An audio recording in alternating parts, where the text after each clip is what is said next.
Sorry? What's the verse? 6 to 13. 5, 6 to 13. 6 to 13. 5:20, 6 to 13. So these are all prose. There is no meter to it. So I will just read Sanskrit with the translation. And the purport is on the last, which we will read together.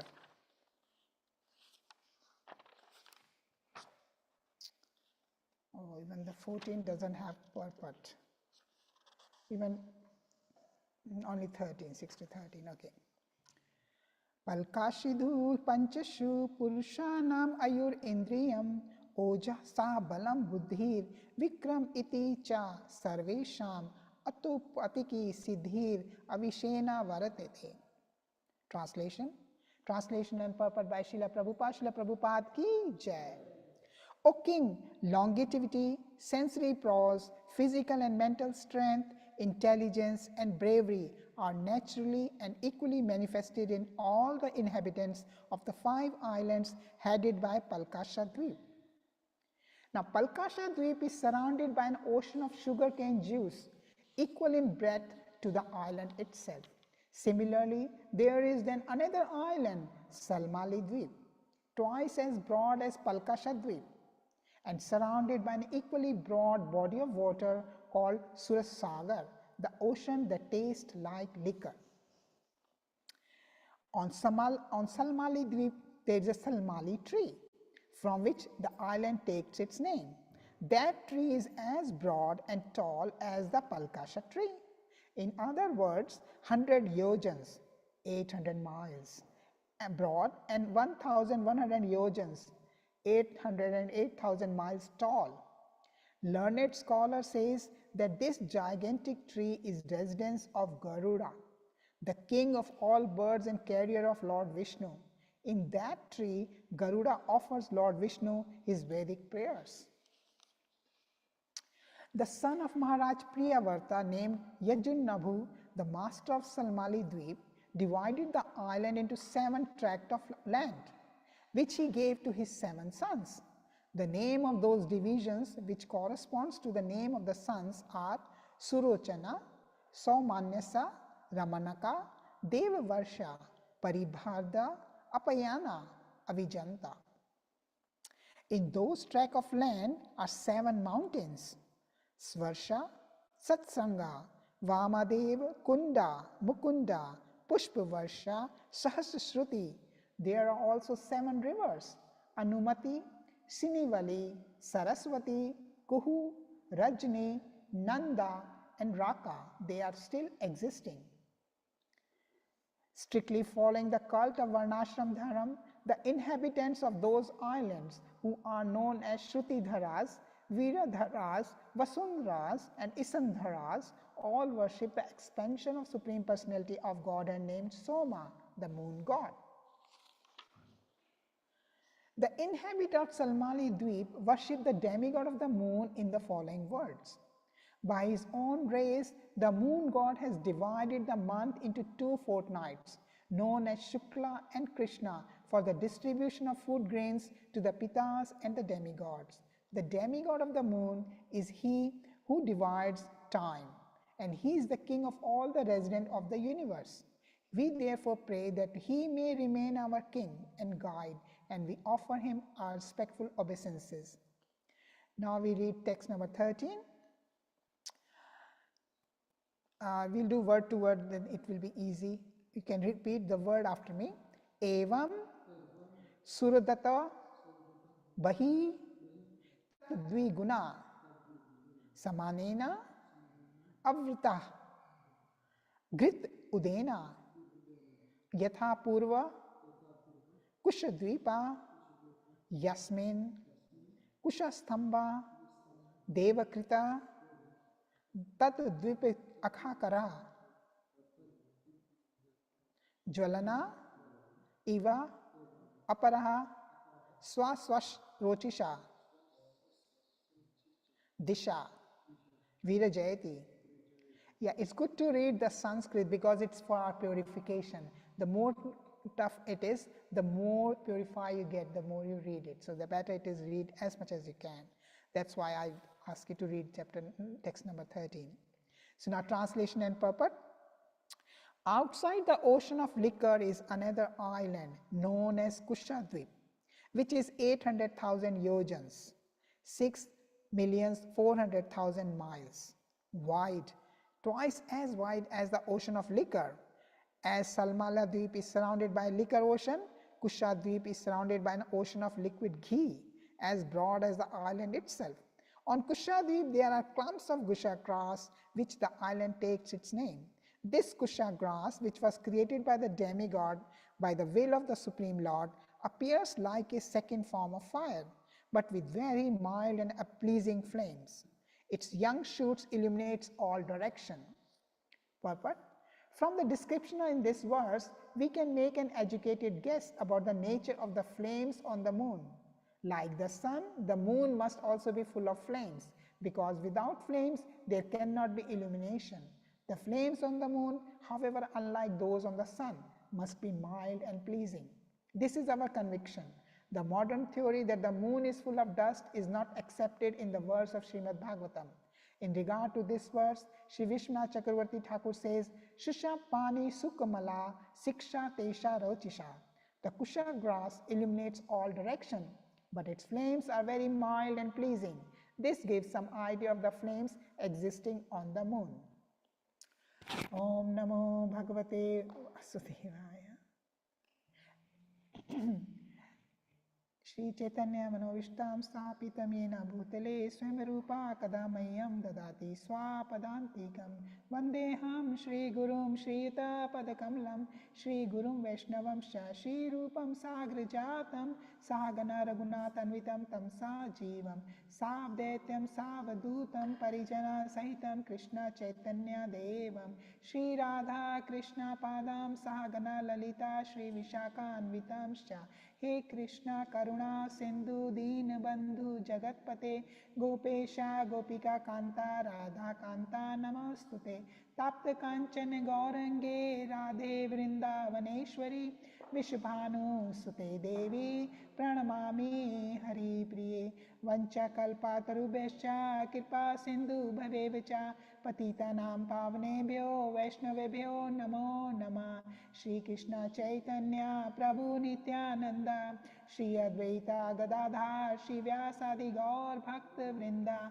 Hare Krishna Krishna Krishna Hare Hare Hare Rama Rama Rama Hare Hare.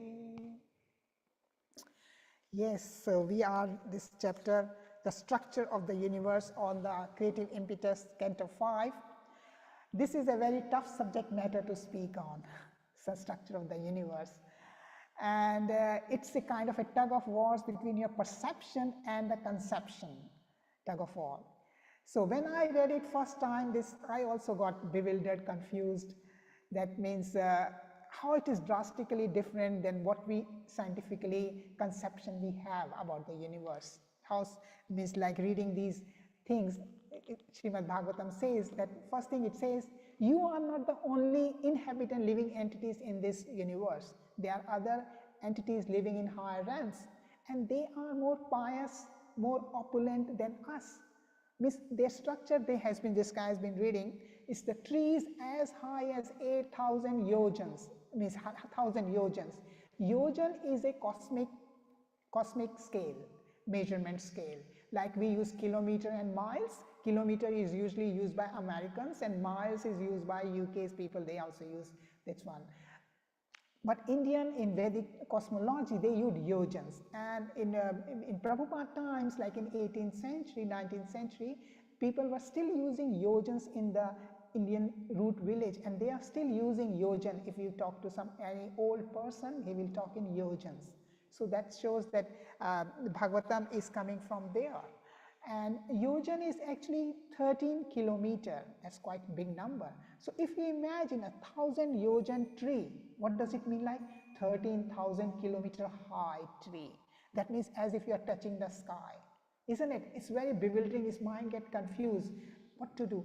And on top of that, it says they bear the fruits as big as the size of the elephant.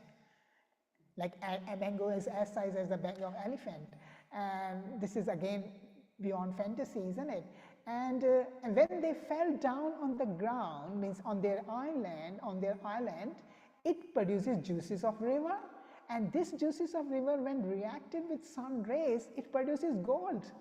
And demigod come there to decorate themselves with that gold. Isn't it fascinating? Here on the earth, we have to do so much hard work to go deep down into the mines to get even a few tons of gold if we are lucky. So that's how hard it is. So this shows we are not only the central here, there are other people and higher ranks more opulent than us. And then another question that raises me is that, means what's the use of cosmology in the middle of your bhakti pursuit? Why do you need cosmology in your pursuit of bhakti? Like Parikshit Maharaj, who has been hearing it from Sukadeva Goswami, is just few days left.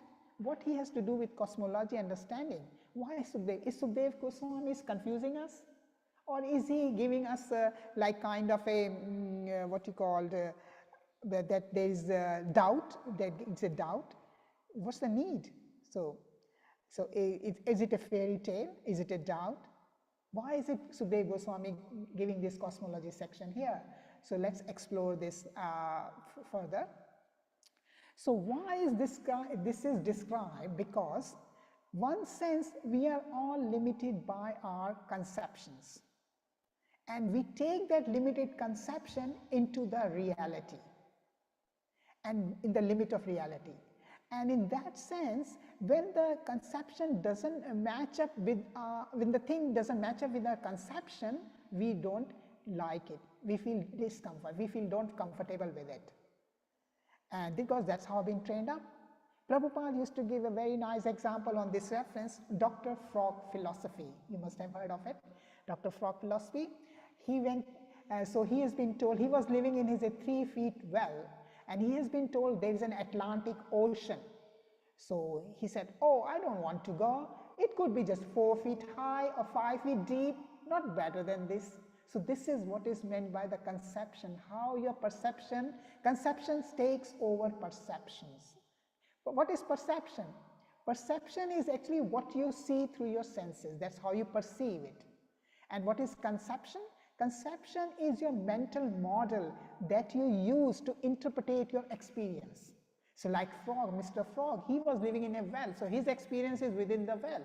So when he heard of ocean, he could believe it. So similarly, we are in that kind of situation reading this Canto 5, Dr. Frog philosophy. We live in this our world, we see this is it, what we see, what we hear, this is our world. So when we read about Sukadeva Goswami explaining the world, universe around it, we just got bewildered, isn't it? So this is Dr. Frog philosophy is.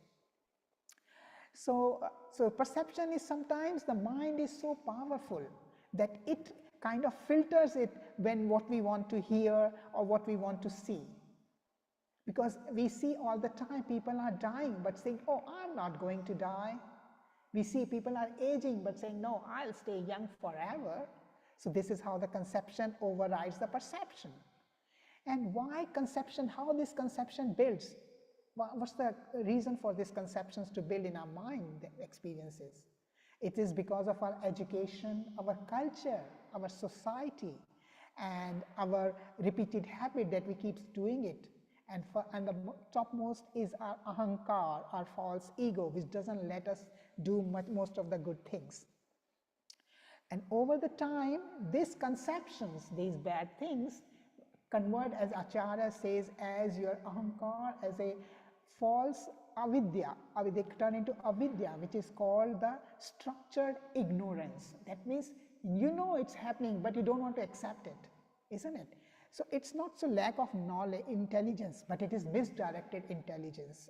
And so if you have this kind of conception, what implication it will have on your spiritual life? What is it will have because we hear that Lord is everywhere, and the soul is eternal, and we hear the material pleasure cannot satisfy us. We hear all this time, but what our mind says, the conception says, no, I'm still this body. And the material happiness, I'll get it from accumulating more material accumulations. That's my security. My material assets is my security. and happiness is in my career. So these are the conception that is built up, and it stops our growth in spirituality. And same thing is happening now. We are looking at this chapter in the same concept. So what is the process to overcome this is Shraddha. Sorry, Shravan. Shravan means hearing. What are you going to hear? The gossips? No. The worldly affair? No. Hearing from the scriptures. Scriptures. Why scripture? Why not some other things? Because scriptures are not just the words, they are the revelation. They are the higher authorities' realization. They are the sound speaking through them. So that's how it touches your heart directly if you read through the scriptures. Like if I give you the example, Bhakti Vinod Thakur. When he looked at through his window from his house in a Navadvip, he saw the lights from a region, from some far distance. And he thought about it. If his conception was thinking, oh, this is just my illusion, nothing is there, he could have just forget about it. But no, his conception was much brighter, broad. His consciousness is much broad. He took it very seriously and he started inquiring about it. And then he found out, as we all know, the Mahaprabhu's birthplace, the place where the light was coming out. So this is the example of having a broad conception, broad consciousness. And how do we do it? With that, I told you, by Shravan is the first step, and following the bhakti, following the rules and regulation, listening to the serving the Guru Maharaj, serving Krishna with love and honesty and determination. These will help us to go progress in our bhakti, help in the growth of our consciousness, and we would be able to understand the chapter much better. Another thing is that this chapter, this canto, in fact, is a test of our faith. So this is the second thing, that it is a test of our faith. How it is a test of our faith? Faith in what? Faith in Krishna. Because this scripture is nothing but a literal carnation of Krishna. So if you, and once you have read from first to fourth canto, very Shukdev Goswami was very easy. He was giving stories about Yudhishthira Maharaj, about Dhruv. So he was teaching the Mahabharata and everything. But now suddenly at canto 5, he's giving the cosmology section. So he's testing the devotion in you, in devotion in the reader. How deep is your devotion to understand this cosmology? Because it will bewilder you. And once you get bewildered, if your consciousness is not strong enough, you might skip it, you might reject it. This happened when one of the Prabhupada disciple, there was a moon landing happened in 1969, and what happened, he came to Prabhupada and he said, oh, Prabhupada, do you know people landed on the moon? Prabhupada said, no, it can't happen. Prabhupada said, no, it can't happen. So that fellow, that Prabhu, disciple of Prabhupada, he didn't believe it. He took his view more important than the scripture's view or the Prabhupada's view. So he left the organization, unfortunately. Because of on this very fact, because it didn't match with his idea, that Prabhupada saying the people didn't landed on moon, and he was saying, I'm seeing on the TV, they are landed on the moon. So his conception of view is more important than the word of the scripture. The scripture words, which are timeless, which stays for the time, everything, he didn't believe on those, but he believed on his view. So this is what happened, and that will help. That's what happens in the fall of your bhakti. So what's the purpose of this section then? Why Shukdev Goswami is giving this section to us at this time? After giving us some stories from canto 1 to canto 4, we build our faith in Krishna. Now he's giving us a test. He's testing us. Hey, is your faith strong enough to believe what I'm going to tell you now? So what this fifth canto is telling is that it's not competing with any astronomy or anything. So it is telling us to establish that the universe is divinely structured and orderly running. It's not some random creation like scientists say it's a big bang happen and things start working. It's not like that. We see that how Krishna empowered Brahma to create the 14 planetary system. Seriously, and the middle section is the Bhumandal, and we are reading about Bhumandal. This Bhumandal is the middle planetary system. Above this are 7 heavenly planets, and below these 7 hellish planets. So in this Bhumandal, the width of the Bhumandal is as much as the sun rays goes. That the sun is there in the universe. What you see is that Bhumandal region. And in this Bhumandal, there are 7 islands. Like you hear islands in Fiji Island, New Zealand is an island, land surrounded by ocean. But in these 7 islands, the Priyavarta, the king at that time, first son of Manuvarta, he didn't like, there's a Mount Meru in between in the Bhumandal, in the center, and sun is there. So when sun is one side, there's a darkness on the other side. So that's why he doesn't like, the Priyavarta being the devotee of the Lord, he doesn't like darkness. Darkness means ignorance. He didn't like that. So what he did, he drew his chariot, follow the path of sun. And with this chariot, he created 7 islands. That's what we are reading here. These 7, Salmali Dweep, Kusha Dweep, these islands he created through his chariot. And when he created those islands, they are surrounded by different kinds of opulence. Like Jambu Dweep is the central island, which is surrounded by the sea water. We see that we have sea water around us. Earth is a part of Jambu Dweep, and it is a part of sea water around it. And then we have another island, Parikvashta Island. Then we have Samaldeep Island, Kushadeep Island, and they are surrounded by the island, liquor, ocean of liquor, ocean of ghee, ocean of milk, like that. So these islands, then you are saying, why can't we see those things? We'll come to that, why can't we see these things? I will talk about it in a few seconds.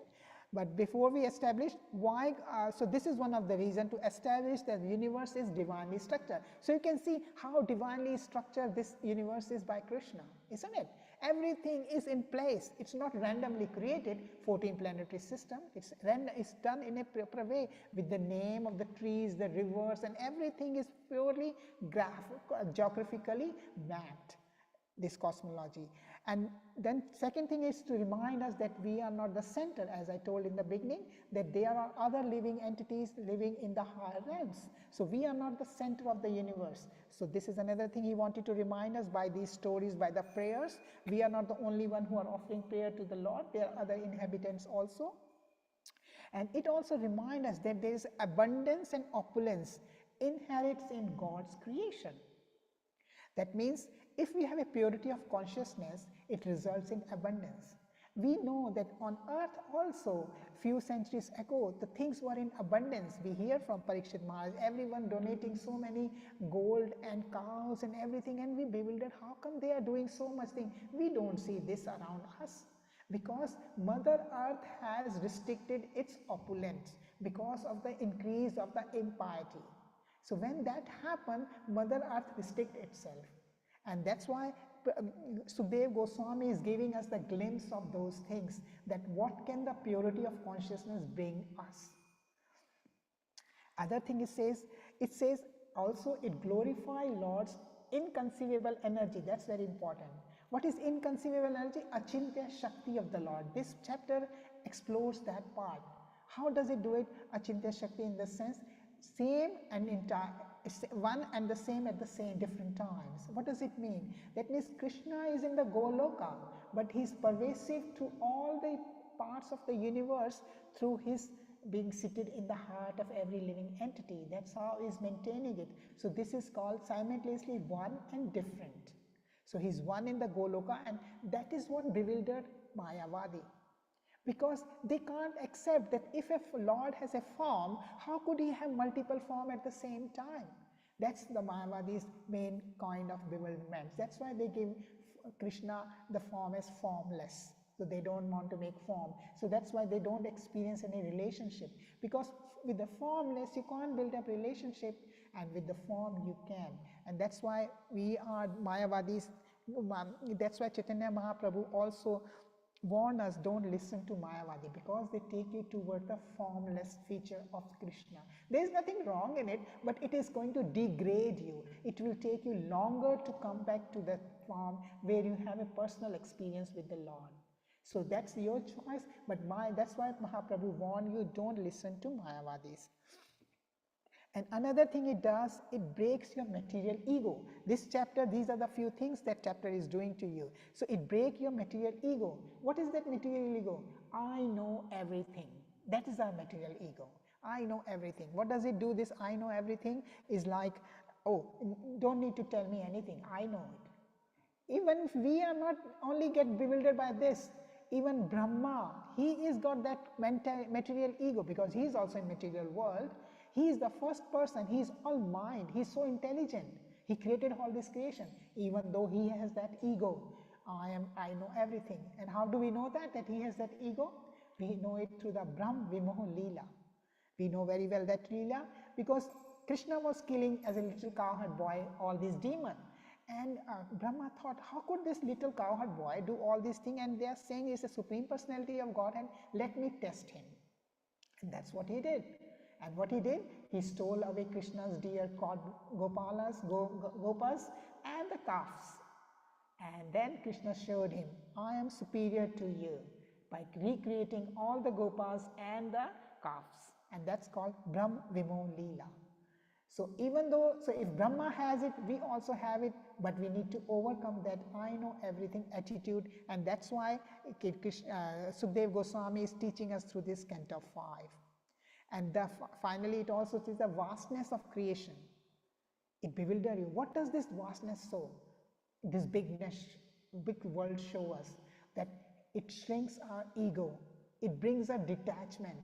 If you see something bigger, then you feel detached, isn't it, with the world? That what I'm hankering up, what I'm proud of, I'm nothing. I'm just a simple a tiny spot in the earth, or in the universe will be just a speck of dust. So this is how it shrinks our ego to and detachment to, if we think the canto 5 in that direction. But what happens if you skip this section or if you reject it? It's thinking that it doesn't fit my modern science, because modern science doesn't believe in these things because they can't measure it, so they don't believe it. Sorry. And it is embarrassing. I don't want to think about it. So if you are thinking after reading these kind of concept that, hey, it doesn't fit my modern science, it's embarrassing, it's a fairy tale, I don't want to think about it. So then there is an issue of intellectual discomfort. Intellectual discomfort means you're not happy with the Shastra's writing, Shastra's authorities. You're not happy with it. So that means, what it does mean? If you're not happy with Shastra's authority, you're doubting Shastra. And what is Shastra? As I told before, is a literally incarnation of Krishna. So if you're not agreeing with Shastras, so you're not agreeing with Krishna. And if you're not agreeing Krishna, that means you don't believe in Krishna. And what does it mean? You are an atheist mentality. So this is the danger of this thing is. So how should we take it? So if your mindset says, I don't understand, it must be wrong, that pride blocks your growth in bhakti. So don't believe in Shastra. And this will weaken your surrender to Krishna, and without surrender there is no bhakti. Because we are start selecting the scripture based on our judgment. I like this, I'll read this chapter, I skip this chapter, I don't like it, I skip this chapter. So this is called judging the scripture. Because, and that judging the scripture, you are no longer the servant of scriptures. And if you are not servant of scripture, you are not servant of Krishna, because these are Krishna's words. So how should we take it?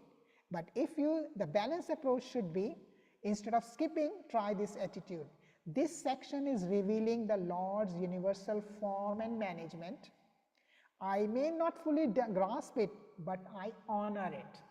So I may not have intelligence enough to understand it now. My purity is not, consciousness is not pure enough to understand it, to visualize it, but I honor it.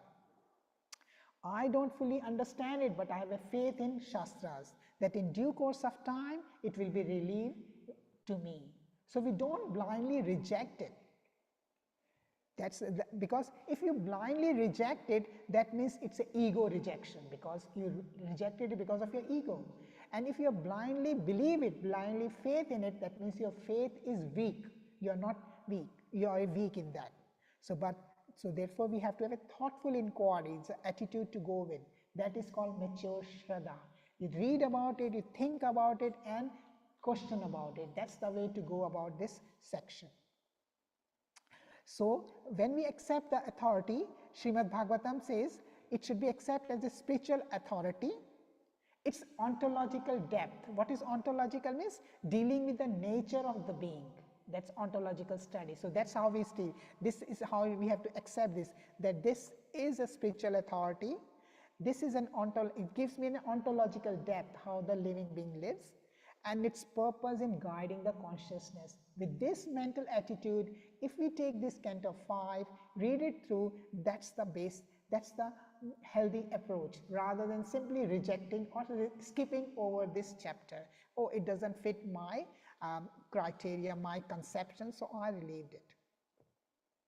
Other fact that with these big things we are reading, Acharya says that they are not in our 3D space that we are used to, that Cartesian space we are used to, length, breadth and height. This is the 3D model we are used to of living in.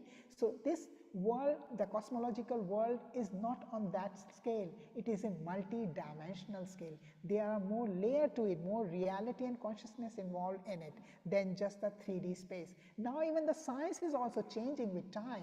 Like previously we have the Newton science. Newton is all the classic science that there is. But as soon as we go to higher side, this science doesn't apply. Then they come up with the quantum science, quantum theory, and now they are going, and if you go to the smallest thing, that quantum theory doesn't apply, then they go to the string theory. So the science keep changing and they have a variation at different steps.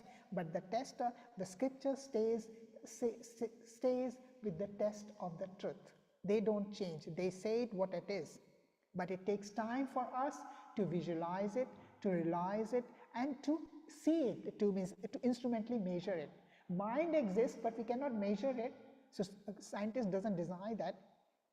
Even the radio waves, they exist, but we can't see it through our sense, but when we tune it properly, then we can perceive proper radio channel, isn't it? So same way we have to do that. With the proper understanding or proper broadening of our consciousness, we would be able to understand this chapter. I may not be able to understand it at this moment, but it will be clear to me in due course. Don't reject it on the basis that, oh, it's too much too, it's like a fairy tale, it's a fantasy. No, it's real facts. That's what we have to take it. So this, why higher planetary planets may not be accessible through current system? Because they are in a subtle layer. As I told you that Priyavarta created 7 islands. So we should be able to see that island, isn't it? With our instrument, we can see the sea water. So there must be next island around it, because on earthly space, island is like a mass of earth surrounded by water. But these islands are created in a space, and therefore our instrument are not enough to see those kind of things, the gross structure. Our instruments see only the gross structure, they are not able to see those subtle structure. So that's why we cannot see higher realms, because not because they are very far off, but because our senses are tuned to gross vibration. That's why we can't see it. Ultrasounds are around us, means dogs can hear it, but we can't. Infrared rays, bats, the bat animal, he can see at the night time through infrared rays, we can't. So that's why we can't reject that we don't perceive it, so it doesn't exist. This, we need to cut that off. That's the main reason of Canto 5, chapter Sukdev Goswami is teaching us, that don't limit the reality with your conception, with your limited conception. Broaden your conception. How to broaden your conception? Broadening your consciousness. How to broaden your consciousness? By going into a higher planet system. And how is that? By going to transcend this mode, going to the higher, through bhakti yoga, through the serving Lord enthusiastically and happily. This is what we have to do. That's how we are going to broaden our consciousness, and we have a realization of these things will happen. So Bhagavatam principle is perception depends on consciousness, not on distance. Okay, and when consciousness refines, perception expands. So this is the Bhagavatam principle. That's what it is means displayed or message through these chapters. And as I told, how to expand it? By serving Krishna happily and enthusiastically, accepting the holy name, doing these things, and it will be revealed in due course of time. So cosmology is not random astronomy. It is meant to shift our mind, shift our identity. I am this body on this small earth. So we have to change this to what? I am an eternal soul in a vast divine arrangement. What does it do? Just think the change of the words. I am thinking I am this body on the earth. I am quite high, isn't it? Oh, I am big. Now I think I am just an eternal soul in a vast divine arrangement. So what is that? It shrinks your ego. It makes you humble. It makes you submissive. It increases your surrender power. And these are the quality you need for bhakti. Surrender is the topmost quality. Without surrender, nothing is going to move. Even if you do whatever you are doing chanting, everything, but if you don't have the surrender in you, then you can't do it. And so the thing that we have learned here is that Prabhupada said here about the modern theory of the moon. We don't believe in full that the moon is full of dust is not accepted. So now it's up to you. Are you going to believe what the scientists have just said, or believe the word of the scripture? And that is the test of your faith. How are you going to do it? So if you believe in the scientist, too bad, you are losing your bhakti. Because science can change next day, they will have better instrument, they will say, oh, oops, we did this mistake and we couldn't do it. But scripture never says, oops, we did mistake. They stand on firm. So choice is your how you want to do it and to reach to your goal, which is to just have an awesome, love the most supreme awesome person, Krishna. So that's what's the aim of, that's the aim that Sukdev Goswami is teaching us through this canto 5 in the middle of Srimad Bhagavatam. It's to just give us the feeling, how good is your faith now? You have read 4 cantos, that's right. Now in 5th canto, it's a test. So it's a shake for you. Are you going to fall down or are you going to march up towards the new sections? Because these things bewildered some people. And it can test and make you go either way. So my request is just follow bhakti, believe in scripture, and things will get through as your consciousness will expand, and you will be able to realize as the Prabhupada has realized while sitting in a, like Prabhupada example, sitting in a park. One person came to him and he said, what are you looking? He said, I'm seeing here thousands of devotees dancing and chanting Gauranga names. The person sitting next to him has got confused. I don't see anyone here. Prabhupada said, it's the time is the distance. Time is separating us. And we see now, time has separated us. Within 10 years, everything has changed. So this is how the vision of the realized souls are. He even named his society international when only 2 people were there in his system, in his society. So people, those who were there, why Prabhupada calling his so international? Because he has a higher vision. And when you have a higher vision is when you have a higher consciousness. And how to higher consciousness? Simply reading scriptures, listening to the scriptures and realized souls, and serving Krishna with your full heart, with love. You may be doing service and just check yourself daily. How well are you doing? How well you please Krishna today? What did you miss out? We have 26 qualities given in Nectar of Devotion. If you list those 26 qualities and go through them every weekly, monthly, you will find how good are you in measuring in your bhakti. That's another way of measuring your bhakti. And that's all I have to say for today. Thank you so much for listening. Any question? Any remark? Thank you.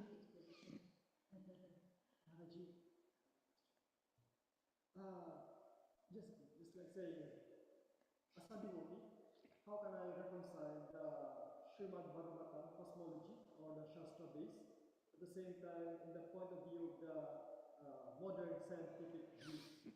So as a devotee, I'm quite confused. Yes, yes. Because the thought or the teachings that was relayed to us as a student about the concept of the universe is quite totally different. So reason when I encountered in the Srimad Bhagavatam chapter 5, I just skip it, just like what you have said. Yeah. So in my case, or I need some advice or suggestion from you. As a devotee, how can I reconcile these things? Yeah. So this is the Shastra, yeah. just like what you have said, or should I abandon this scientific evidence for in a modern? Yes, yes, yes, that's true. That's what happened to me too. In this, you are not the only one. Whoever read it first time, it's quite confusing because this doesn't match with their conception. That's what I've been telling. That is doesn't meet our perception and conception. Tug of war is happening between them. What we heard is a conception, and what I'm seeing is different. What I'm reading is like seeing the thing. It's quite different. It doesn't match with it. So how do I reconcile it? I also thought, wow, this is too much. I have to skip. No. You have to read it. Don't skip it. Don't reject it blindly. Because if you reject blindly, because you just think in a one step higher, why I'm rejecting based on this scientific theory, why I'm rejecting this? Science never stays the same. Then you have to compare the two things. Science never stays the same. Bhagavatam stays the same. It's a time tested, and it is the word of the God who is the creator. And we are, this science is done by us, which have only 4 defects already with us. We can't see properly, we need some instrument to see things truly, we always make mistakes, we are illusioned. So these are the mistakes we have already inbuilt us. So how could we trust the things that science are saying based on their instrument reality? Rather than the Bhagavatam, which is saying something different, but it is tested with time and realized by the higher souls. Realized souls have seen it. So now it's your depending on your consciousness. If your consciousness is strong enough, you will go toward Krishna. You will reject science. But if your consciousness is not strong enough, like I told you, give the example that Prabhupada disciple, he was Prabhupada disciple. He just accepted the view of the science. Oh, I'm watching through the TV, so this is right, not what Prabhupada is saying. So that's where he got, because his consciousness was not mature enough. His conception was not mature enough. So he rejected Prabhupada's theory and he left the movement. That's unfortunate. And now we hear it all that what they did is the moon landing was a false thing altogether. See? So now he must be bewildered that why I rejected Prabhupada, which he was saying is not happening. Prabhupada told, as soon as he saw, he said, no, it's wrong, rubbish. You can't reach moon. But he didn't believe it. He said, no, I believe what I see, not what Prabhupada is saying, because his consciousness was not broad enough. Well, he was not strong enough to argue these two things. Other devotees did, so they stayed with Prabhupada and how they are now. So this is how this is what it means. So that's why this Canto 5 is a test of our faith. That's the most important thing. It's testing our faith. So Dev Goswami is testing our faith. And why Parikshit Maharaj, he has few days to live and he's teaching, he's been telling cosmology. It's for us to see, hey, are you just making up? Are you faking up your devotion or are you really into it? So this is just what test of faith is. It's no more faking. If we are reading it truly, thinking that no, I will understand, I may not get it now because my consciousness is not right, but I'll get it through. Read it, very fascinating. It makes me humble. Oh my God, my Lord is so supreme. He can do these wonders, so orderly structure. Whereas science is saying it's a big bang. So see the comparison? In one you are seeing Lord as lovable thing, that he has done everything so organized way. Whereas scientists are saying it's a big bang, which is chaos, isn't it? So that's how you compare the things. And that's how your consciousness and conceptions are building. And that will take you to make the decision to go forward, skipping or rejecting it. If you skip and reject it, you won't understand the other chapters onward, because they are going to go deep into these things. Because these chapters are meant to make you detach from the material opulences. That's what it is showing you. Making you like a speck of dust is like that, oh, this whatever material thing I'm thinking is nothing. What for? What for I'm doing all these things, this material security of material security. We do need it to live in this world to make the body function, but don't depend on it. Don't make them your God. Don't make them to depend on it, oh, their controller kind of thing. They are there as a security, you need it, but don't, like you have a car, you can't make car as your God because it takes you everywhere. You can't treat him as a God, isn't it, the car? It's the same thing. So you have material things, but don't get attached to it. Use it only as much as you needed it, and more preferably use it for Krishna service. You say, car, I'm driving the car to go to see Krishna's temple. So this is our spiritual. You're not saying, oh, I'm going for my own luxury. I'm going to see Krishna's nature. I'm driving car to see Krishna's nature today. How opulent he is outside. So this is how you're bringing Krishna into your daily activities, and this will improve your consciousness, and then you will understand, you will appreciate these words of Sukadeva Goswami more. Even though these words are hard to pronounce, Shukla, Semali Divpa, these things are hard to pronounce, but they are purifying. Hardness is a test of your faith. Some people hard, oh, leave it, hard, leave it. No, some people say, no, I have to go through it. So that's on your consciousness. It all depends on consciousness. And consciousness get purified and every day by chanting Hare Krishna's Mahamantra. That's no doubt in it.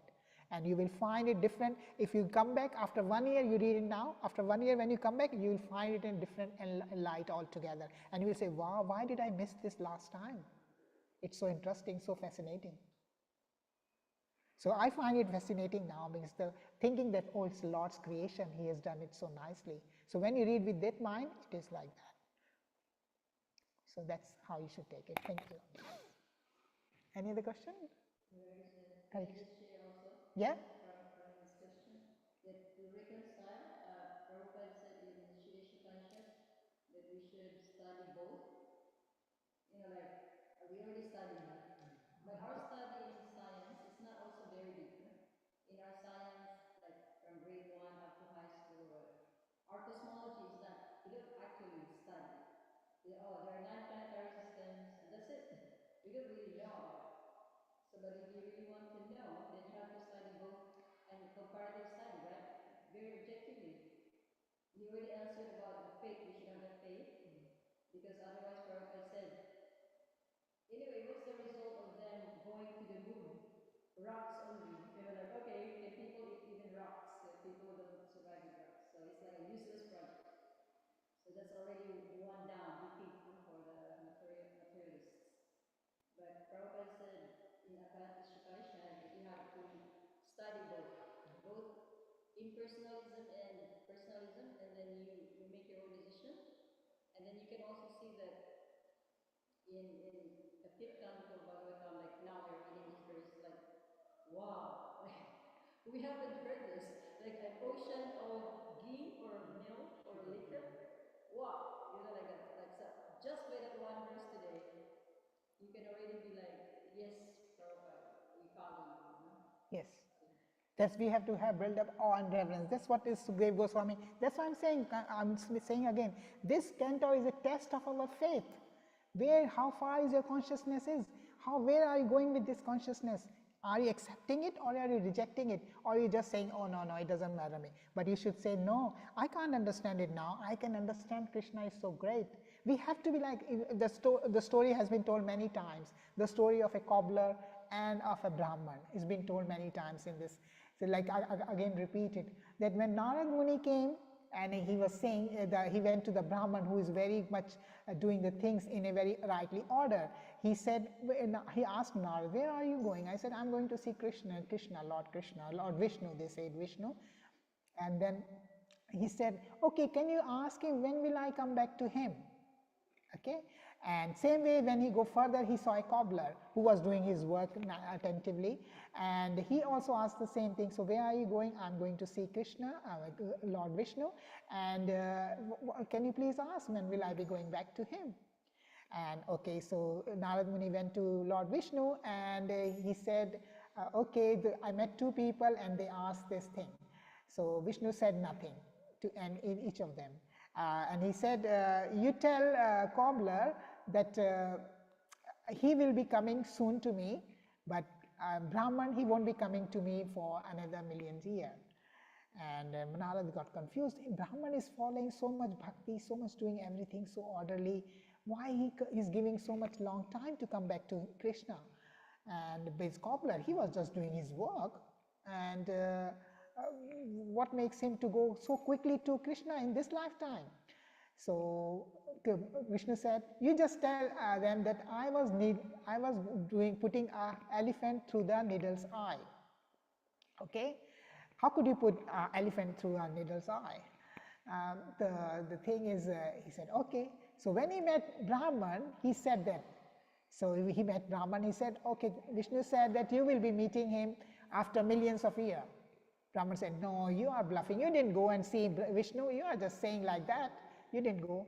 So, okay, what he was doing when you went there? So he said, Lord Vishnu was putting the elephant to the eye of the needle. He said, no, rubbish. How could you put an elephant through the eye of the needle? You can't even put a thread through properly. How could you put an elephant through it? Narada understood. Then he went to Brahman, and Brahman, when he asked, and he said, you will be going this lifetime, what he was doing? He was putting the, Narada just tell him that Vishnu was doing, putting the elephant through the eye of the needle. And he started jumping, the cobbler started jumping. He said, my Lord is so fascinating, so Bhaktvatsal. He can do anything wonderful. He can do it anything. Narada got confused. How could you believe it? How could you put an elephant through the eye of needle? He said, why not? You see the tree I'm sitting under? The people tree? Where it come from? It came from a seed. Seed has grown into a big trees. So if Krishna, if God can produce a big tree, can put a tree into this seed, why can't he put the elephant through the eye needle? So this is called faith. So even if you have studied so much, you are a Brahman, but you have no faith. You are doing all the scripture, all rituals, but you have no faith. What's the use? But this cobbler, he was a simple person. He was doing his work and thinking of Krishna, but he believed in faith that he can do any wonderful thing. So same way here. Sukadeva Goswami is giving these wonderful things. And the people, if you have Brahman mentality, if you're like Brahman, you will know. And if you're a cobbler, you will know. So this is a test of your faith, this canto 5. This is what I mean to say. So you can judge yourself. Hare Krishna. Hare Krishna. Thanks for listening. Yeah. This is evidence as well. This is evidence for, we believe that Krishna is Supreme Personality of Godhead. So it's evidence that yes, it's evidence of his greatness. Yes. Because he's Supreme Personality of Godhead. He can do whatever he likes. Yeah, he can do. If we have doubt, then it means we don't accept him that he's Supreme Personality of Godhead. Yeah. Because he's Supreme Personality of Godhead, he can do whatever. It's easy. It's actually matching that he's the Supreme Personality of Godhead, so he can do it. He's the creator, he's the mentor. Yeah, he's showing his power through these words of incarnation. He can do these orderly structures so well, organized and everything. But if we still believe what you see, then it's too tough, too bad. So you have to, and if you don't believe it, but you accept it with the faith that it will be revealed to me in due time, that's the right approach. That yes, you have a faith in Krishna, that he will reveal to me these things. So that's all faith. And that's why canto 5 is very important. And that's why many people just skip it, reject it. Hare Krishna. Hare Krishna. Thank you. की जय वंशकल्पतरुभ्यश्च कृपा सिंधुभ्यश्च पतितानां पावनेभ्यो वैष्णवे नमो नमानंद कोटि वैष्णव वृंद की जय।